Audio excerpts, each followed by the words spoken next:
The future of the Star Wars franchise seems to be quite expansive, not just with their books, novels, comics, and video games, but also, let's not forget about their new live-action Star Wars TV series, their animated TV shows, and of course their new Star Wars trilogy of films, also known as the fourth Star Wars trilogy by Disney and Lucasfilm. This is Mike Zero. Make sure to subscribe if you are new to the channel for future Star Wars content. Now, the thing about Disney Star Wars is that we do know that they are working at their very best in order to really reunite the fans and to really regain many of the lost fans from, of course, the sequel trilogy movies. I don't know if you guys knew this, obviously, but The Rise of Skywalker, the box office results of the movie, did not even meet near The Last Jedi's box office results, and that really kind of had a chain reaction. We saw that this led to Bob Chapek becoming the new Disney CEO eventually, and then eventually, of course, all led to Bob Chapek taking away the creative control, or the creative power, if you will, from Kathleen Kennedy as president of Lucasfilm, and I think that's really going to spell a light at the end of the tunnel here. Now, of course, if we look at the timeline of Disney Star Wars, there's been a lot of bumps in the road. I would definitely say that The Last Jedi and The Rise of Skywalker were the biggest ones, because those two movies really had a lot of criticism. The Last Jedi, for what it was, a lot of fans were against it. Even many people who worked on the movie, were actually against it as well, such as John Boyega. Now, moving on beyond all of this, a lot of fans have been wondering about the future. What does the future hold for Star Wars? And, of course, how far is Kathleen Kennedy going to be involved with these new Star Wars stories? Now, like I've said before in the past, thankfully she only has control over one project, which is of course the Leslye Headland Star Wars TV series. Now, currently Bob Iger and Bob Chapek are creating multiple plans in order to reunite the fans around the world to make a better future for the Star Wars franchise and for the Star Wars community. Now, it's explained that they have over 10 years worth of Star Wars projects that are being developed for Disney Plus alone, and that Dave Filoni will even be handling a big chunk of the new Star Wars universe, mainly on Disney Plus when it comes to the new Star Wars TV series.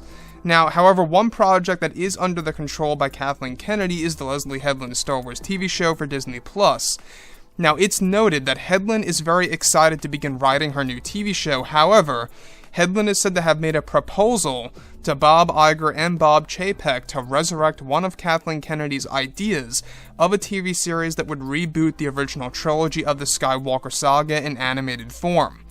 Now, I don't know if you guys knew this, but before Kathleen Kennedy lost her creative control, one of the key TV shows that was in active development was an animated TV series that was going to revolve around Luke, Han, and Leia that would essentially reboot the entire original trilogy of Star Wars. Let's just stop right here for a second, because this would really be an epic disaster for a lot of fans out there. I mean, we've seen, what has actually happened with other franchises out there that kind of tapped into this in different ways, and it really did not work out well for the best of them. And when we look at everything related to what Kathleen Kennedy originally wanted to do before her creative power was stripped away, we can see that it was only on a path to destruction. Leslye Headland is really trying to convince Bob Iger and Bob Chapek to resurrect this plan, or this project, if you will, by Kathleen Kennedy that will actually reboot the original trilogy. Honestly, I think it's a very bad move by Disney, because if you think about this, it would really kind of have a big impact on not just the hardcore fans, but the casuals and even new fans as well. Now, there is good news on top of all of this, is that Bob Iger and Chapek have no interest in Leslye Headland's proposal. But nonetheless, Headland actually wants this to happen. She is actively trying to get Iger and Chapek to make it happen. Now, the series was going to change the canon of the original trilogy and was going to change how fans view the iconic films by George Lucas that he started back in 1977.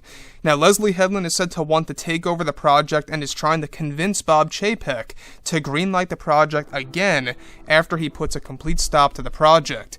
So far, Chapek has no plans at all to let Headland take control of this, let alone convince himself to greenlight the project that would most likely create more backlash from fans, which they cannot afford at the moment. And that really is the truth. Disney cannot afford another backlash. I don't care what anyone says. The backlash from The Last Jedi really created a big problem for not just Solo, but also The Rise of Skywalker's box office results. We've seen this big decline, right? If anything, The final film of the Skywalker saga should have been the highest grossing movie out of Disney. It really should have been, but it wasn't. It did not even meet The Last Jedi, and that really does tell us a lot of things. Headland, however, really seems like that she doesn't have her head on straight.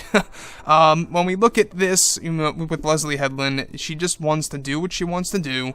It doesn't seem like she's a Star Wars fan. She just wants to do what she feels is, the right thing to do when it comes to herself as a writer. And she's not even really paying any attention to the actual dedicated and passionate Star Wars fans. So, with that being said, guys, drop a comment below. Let me know what you think about all this in the comments. And if you guys did enjoy the content for today, do make sure to drop a thumbs up on this video to support the channel. I thank you all so very much for the kind support, and I'll catch you guys next time.